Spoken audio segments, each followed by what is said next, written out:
Senate Foreign Relations Committee will come to order. You have to end this now. More people are dying. Thank you so much. Although the headlines may be focused elsewhere, brave, determined Ukrainians are still battling to defend their homeland against Russian troops. They're fighting not only for their country, but on the front lines against one of the world's most dangerous aggressors. On this side of those headlines, the United States and Europe are standing with Ukraine. On the other side is a network of American adversaries working to undermine the ideals of rules-based international order. Two of the most dangerous and brutal dictatorships in the world, Iran and North Korea, have joined forces with Putin to support Russia's war efforts. Iran by building factories in Russia to pump out new drones, North Korea by sending munitions to help Putin rearm his forces. At its core, this is a war of ideals. Ukraine is fighting for freedom and the right to choose their own destiny through democratically elected institutions. Russia is not only fighting to erase Ukraine nation as we know it. If Putin succeeds, he will be turning back the clock on international law around the world. The stakes could not be higher.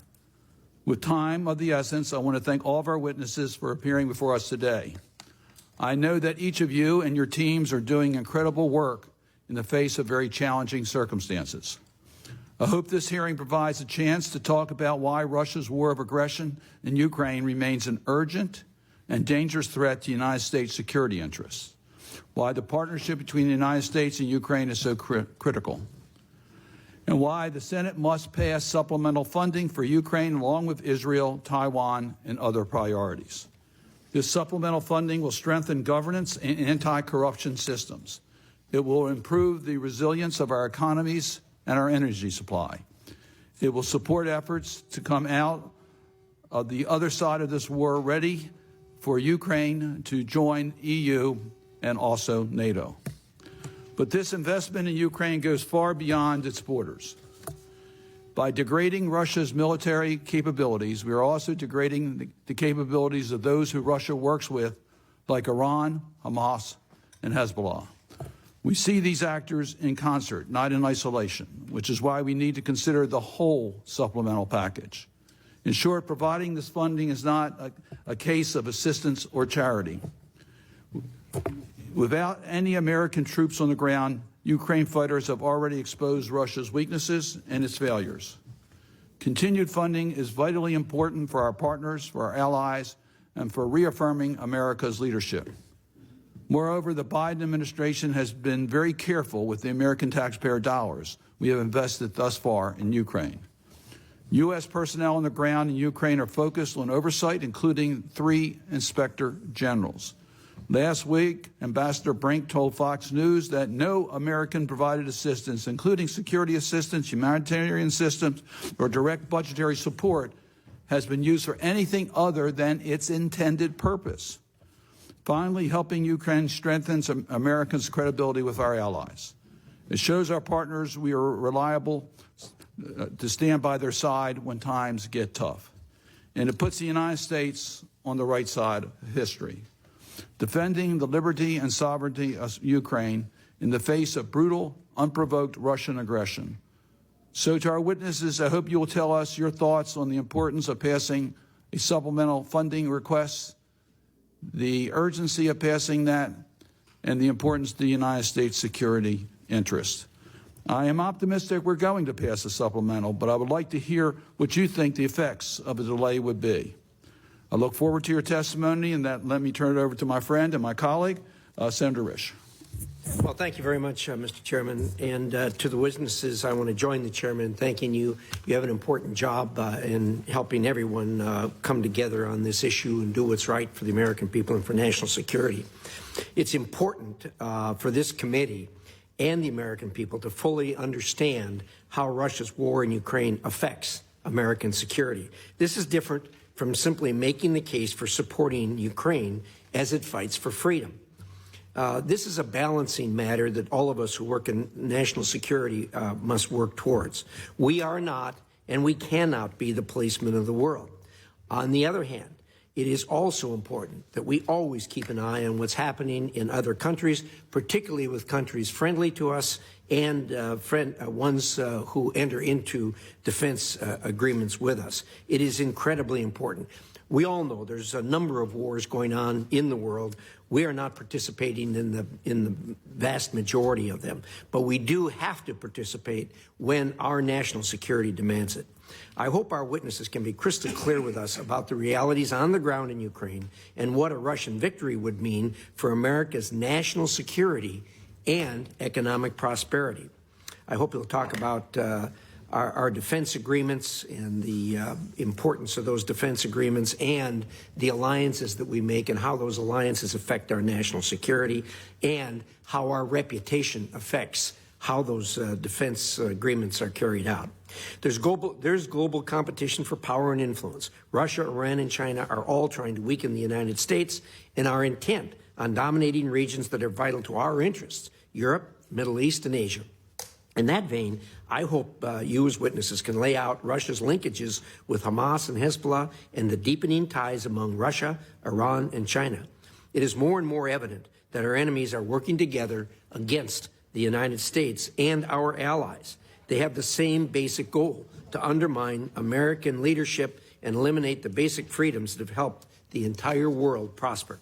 The attacks against Israel have highlighted the connection between these actors. The Biden administration has refused to enforce sanctions against Iran, which has allowed more than $80 billion to flow from China to Iran.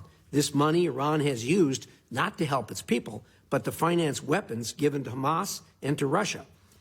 Russia has helped Iran improve its drones and missiles. The very weapons used against Israelis and Russia's proxy Wagner has offered to equip Hamas. We cannot help Israel without confronting these realities. Sadly, the administration thought it could embrace Iran, fail to enforce Iran oil sanctions, and unfreeze funds with no impacts on our efforts in Ukraine and in Russia. No wonder Iran felt free to send weapons to Russia, to Russian warehouses. Chinese purchases of Iran oil and Russian gas help both countries to circumvent international sanctions. And increasingly, we are seeing growing alignment between these actors in multilateral meetings as they present themselves as a credible alternative to the West. The administration should connect these dots and synchronize strategies, but such connections have been really lacking in recent years. I've been asking the administration for some time now to clearly articulate with details its goals in supporting Ukraine. The American people deserve this clarity, and yet we haven't heard it. We need details and reasons, and I hope you'll provide that today. I hope to hear a frank assessment of success and failures on both the Russian and Ukrainian sides and a layout of the military capacities and the needs of both sides. You need to paint a clear picture of how and what Ukraine needs to win this war, and explain the President's requested supplemental package, how it's designed to address those needs and help them achieve their goal. I have been very satisfied with the quality and the level of oversight that we, the U.S. government, has had over our aid to Ukraine. I am, however, very much unhappy with the way that has been not produced to the American people, and I would hope you'll talk a little bit about that. Members of this committee held a meeting with the inspector generals who laid out for us what they have done from the beginning, and that their efforts are incredibly well done. Corruption with U.S. dollars will not be tolerated, and I'm glad to see detailed information that gives me confidence that our money is being used appropriately. The IG's provided that information. Technology and new approaches to oversight have also allowed the U.S. military to maintain unprecedented levels of accountability over our weapons. The inspectors general from state, USAID, and the Defense Department have been very open with this committee about their investigations, and we should all thank them for the work. The United States faces grave risks, and the world is going to become more dangerous. We are seeing multiple independent threats to U.S. national security converging. In the case of Russia and Ukraine, I fear the administration has no plan, and if there is one, it's long past time that we heard it. I sincerely hope you will fully address these concerns in your discussions today. With that, Mr. Chairman, back to you. Well, let me thank Senator Risch. I hope you can take from our opening comments that the two of us are committed to do everything we can to help Ukraine. and to provide the type of assistance and leadership in the United States to demonstrate that not only to Ukraine but to the international community. So I look forward to working with Senator Risch and the members of this committee in order for our actions to reflect that objective. We have 3 witnesses today. I want to first thank each of them for their public service, their commitment to what they do, and they're extremely engaged and spending a great deal of their efforts to help America, and we thank you very much for that. Your entire statements will be made part of our record. We'll ask that you try to summarize in about 5 minutes. Let me introduce you in the order in which you will present your testimony. First, Assistant Secretary of State for European and Eurasia Affairs, James O'Brien. Assistant Secretary O'Brien assumed his role just last month after serving as Sanctions Coordinator at the State Department. He is a former career employee of the department, receiving numerous performance awards and served 2 previous U.S. administrations as Special Presidential Envoy for Hostages and for the Balkans. His long and successful career has allowed him to hit the ground running. Next would be Assistant Secretary for Energy Resources, Jeffrey R. Pyatt. No stranger to this committee, career diplomat Assistant Secretary Pyatt has been in his current role since September 2022. He served as U.S. Ambassador to Greece and Ukraine. He's held numerous leadership positions throughout the department and won numerous awards. And our third witness is Assistant Administrator Erin McGee, who serves as the Assistant Administrator in the Bureau of Europe and Eurasia at USAID. Prior to this position, she was the U.S. Ambassador to Papua New Guinea and to the Solomon Islands. Prior to her ambassador appointments as a member of the Senior Foreign Service, she served in numerous leadership roles throughout USAID and the embassies abroad. Before her U.S. government career, she developed private sector experience, including throughout the former Soviet Union. So we'll start with Secretary O'Brien. Thank you, Mr. Chairman and Ranking Member, for the strong statements of support. I'll try to address 4 questions that I hope will lay the framework for what we're discussing today and provide some detail. The first is, why Ukraine? And I think you've begun to touch on this, but Ukraine is a place where we are on the cutting edge of freedom today. Since World War II, America's worked to widen the range of freedom, but also of stability on the European continent. This is the base from which we work around the world, along with our allies in Korea, Japan, Australia, New Zealand. So this is stability, as opposed to the 100 years before we began this effort, when Europe was a source of instability that forced America into 2 world wars. It's also about standing up for core human values. These aren't just lines on a map. Ask the citizens of Bucha and Irpin about the torture and human rights abuses they suffered, or the children stolen from their parents in the areas Russia seeks to annex. So with all of those things, we feel it's very important we work there. We work in Ukraine. But this is also the core foundation of America's strength around the world. The coalition that we are leading in with regard to Ukraine and that Ukraine hopes to join, that is the basis from which we will confront threats to the international order, whether they emanate from the European space or the Indo-Pacific space going forward. So if we turn our backs here, we are turning our backs on those who would confront us around the globe. Secondly, how does what we're discussing now help Ukraine win? Well, there'll be other settings, maybe classified settings, to discuss military tactics. But it's clear President Putin is now playing a waiting game. He thinks if he can wait for our elections or for Ukraine to get tired, that then he can survive. So as Secretary Blinken said today, what we need to do are several things at the same time. We need Ukraine to continue fighting and thrive while this war goes on, and to soften Russia's hold on parts of Ukraine so that when the decisive battles come, they are able to fight effectively. How do we do that? Well, the supplemental we've proposed goes through the end of our fiscal year in the fall of 24 and sets Ukraine up to thrive through 2024. It also provides an answer to the all-out war that Putin is waging against Ukraine. Let me just offer one example. This is around the Black Sea and Crimea. Ukraine has, through its own ingenuity and with weapons that have been provided, loosened Russia's grip. Russia tried to blockade the ability of Ukraine to export. But now Ukraine is starting to export more grain, more metals, and this is enabling it to pay for more of its war itself. So just a few numbers as we go through this. Ukraine is hoping to get about 8 million tons of grain and metals out through the Black Sea over the course of the next year. If it does that, it will provide about $5 to $6 billion more for its tax base than it has now. That helps to make up the shortfall that our supplemental will cover for the meantime. But it also then provides the employment for millions of its citizens to work within Ukraine. Now, that is a path to victory where we help Ukraine by providing assistance to have its energy grid strengthened, air defense over its employment centers, and the export routes it needs so that it is able to fight this fight over the long term and to hold Russia off thereafter. The military assistance in the supplemental is about $45 billion. That goes to acquire American equipment that Ukraine will then use to pay for American service people to support Ukraine, and to pay other countries to acquire American equipment after they provide equipment to Ukraine. The direct budget support that we provide to Ukraine enables Ukraine to put all of its tax dollars to support the war. Ukraine pays for about 60% of the costs of this war right now.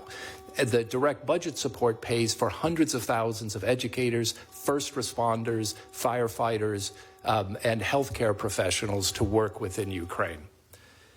That's what the supplemental does. Who wins if we don't do this? President Putin says if we walk away, Ukraine falls in a week. As you both mentioned in your opening statements, President Putin has hosted Hamas recently in Moscow, the president of the DPRK, and he's visited China. That's the coalition that is against us. That's who wins if we walk away. The next question is who's with us? We have more than 40 countries. They provide much more assistance to Ukraine than we do. It's about $91 billion to our $70 billion so far. They've hosted 4.5 million Ukrainian refugees at a cost of around $18 billion. They are proposing another $50 billion in assistance just from the European Union. That's who's with us. That's our foundation for global reach, and that's who we have to stand with as we go forward. Mr. Chairman and Ranking Member, I've always been taught if you leave when a job's half done, you're going to have to go back and do it again. Right now, Ukrainians are willing to do this job because it's in their territory. If we abandon them, then somebody else is going to have to do this job later, and it's likely to be us. So I'd rather confront Russia and its destabilizing attitudes right here, right now, and we can finish the job with the supplemental that we've proposed for your consideration. So thank you, and I'll look forward to the questions. Thank you for your testimony. Secretary Pyatt. Chairman Cardin, Ranking Member Risch, members of the committee, thank you for the opportunity to discuss the importance of continuing the United States support to Ukraine. For over a year, Vladimir Putin has tried to break the will of the Ukrainian people through attacks on energy infrastructure, seeking to achieve through missile and Iranian drone strikes on civilian targets what Russia's troops have failed to achieve on the battlefield. In response, working closely with our G7 partners, the private sector, and humanitarian groups, we have worked to help Ukraine keep the lights on and houses warm, ensuring that Putin's effort to weaponize the winter ends in failure. For Ukraine, this coming winter promises to be even more challenging than the last. Ukraine's generation capacity has degraded about 50% since the start of the war. Ukrainian energy workers have labored day and night, often under fire, to repair, restore, and harden grid and generation facilities, often by cannibalizing parts from elsewhere. But most spare parts by now have been consumed, and Russia has recently resumed its bombardment of power plants and refineries, including just this morning in eastern Ukraine.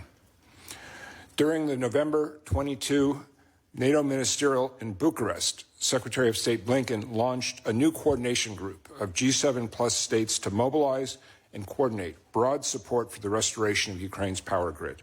Since then, My team in the Bureau of Energy Resources has convened more than 40 meetings of this group at various levels, to include 3 chaired by Secretary Blinken. We mobilized resources to repair the damage Putin had inflicted, identified partners who had equipment that could be repurposed, and reached out to manufacturers and governments about needs identified by Ukraine. Since February of 2022, thanks to congressional action on prior supplementals, the United States has mobilized $520 million in energy sector funding. Led by colleagues at USAID and the Department of Energy, the United States has delivered thousands of tons of critical energy sector equipment, some of which was installed and operating within hours of delivery. But our G7 plus partners have done even more, providing hundreds of millions of dollars in energy-related assistance, including grid repair equipment, power generators, and support for heating points. The European Commission and its partners managed a complex logistics chain and successfully delivered over 7,000 tons of equipment from 35 countries. We cannot let up now. The World Bank has estimated that after last winter, Ukraine needed at least $411 billion to rebuild its infrastructure. That was 8 months ago. Every day, that number grows. Electricity grid damage alone amounted to $10 billion in 2022. Ukraine's economic future depends on investment by the private sector, and energy is key to unlocking that industrial recovery. The recent appointment of Secretary Pritzker as the President's Special Representative for Ukraine's economic recovery will intensify our efforts in this direction. American energy companies like Halliburton, GE, and EQT have been active partners in this effort, providing vital equipment to Ukraine and actively exploring future commercial opportunities. We're working together to build a better future for and with Ukraine, modern, cleaner, and with a more decentralized power sector that is fully integrated with Europe, even serving as a power exporter to the rest of the European Union. But another front of Putin's war against Ukraine has been his manipulation and cutoffs of energy supplies to Europe. That effort, too, has failed, thanks significantly to the European Commission's rapid response through its REPowerEU package and US-EU cooperation through the Energy Security Task Force and our Energy Council. After the full-scale invasion, US LNG producers stepped up to surge supplies to Europe as our allies turned away from Russia as an energy source. Since 2022, US exporters have supplied the EU with approximately 90 million tons of LNG, 3 times as much as the next largest supplier. Last year, 70% of US LNG exports went to Europe. Europe's shift away from Russian energy has happened much faster than predicted and marks a permanent shift in the international energy map. The brutal invasion of Ukraine has laid bare that Russia will never again be viewed as a reliable supplier of energy. This shift will result in real long-term losses for Russia in terms of both its global energy influence and future energy revenues. This has huge implications for a country that has historically relied on oil and gas revenues for 45% of its federal budget. And on the sanctions front, we continue working to degrade Russia's status as a leading energy supplier by targeting entities involved with the expansion of Russia's future production. In sum, the energy pillar of our Ukraine-Russia strategy is working, and Congress's continued support is vital to U.S. interests. Putin is targeting Ukraine's energy infrastructure because he sees it as central to his war aims. The energy sector funding that is included in the National Security Supplemental is therefore essential to Ukraine's success on the battlefield. I appreciate the opportunity and look forward to